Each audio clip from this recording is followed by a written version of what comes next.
आयुष कुमकरवर अंत्यसंस्कार. आईवडिलांना जेलमधून पुण्यात आणलं. पुण्याच्या वैकुंठ स्मशानभूमीत कडेकोट पोलीस बंदोबस्त.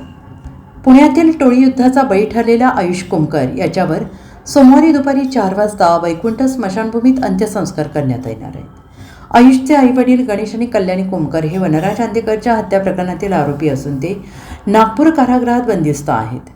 त्यांना आज मुलाच्या अंत्यविधीसाठी पुण्यात आणलं जाणार आहे.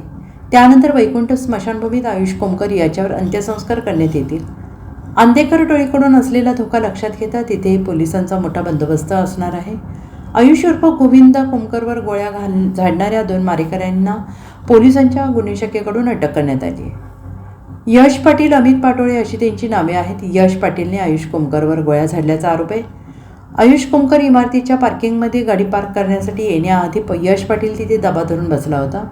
अमित पाटोळे दुचाकी चालू करून थांबला होता. आयुष कुमकर याच्यावर गोळ्या झाडल्यावर यश पाटील आणि अमित पाटोळे त्या दुचाकीवरून पसार झाले. तर अंदेकर टोळीचा प्रमुख सूर्यकांत उर्फ बंडू अंदेकर, त्याचा मुलगा कृष्णा अंदेकर याच्यासह 13 जणांवर आयुष कुमकरच्या हत्येप्रकरणी गुन्हा दाखल करण्यात आला आहे. मात्र त्याआधीच सूर्यकांत उर्फ बंडू अंदेकर आणि त्याचा साथीदार फरार झाले आहेत. पोलीस त्यांचा शोध घेत आहेत. आयुष कुमकर हा अवघा 18 वर्षांचा असून तो महाविद्यालयात शिकत होता. गणेश विसर्जनाच्या आदल्या दिवशी म्हणजे 5 सप्टेंबरला आयुष कुमकर हा क्लासवरून घरी आला. तो पार्किंगमध्ये गाडी लावत असताना यश पाटील यांनी त्याच्यावर गोळ्या झाडल्या. आयुष कुमकरच्या शरीरात एकूण 9 गोळ्या शिरल्या. त्याला रुग्णालयात नेण्यात आलं. मात्र त्यापूर्वीच आयुष कुमकरचा मृत्यू झाला. यश पाटील, अमित पाटोळे यांनी घटनास्थळी दहशत माजवण्याचा प्रयत्न केला.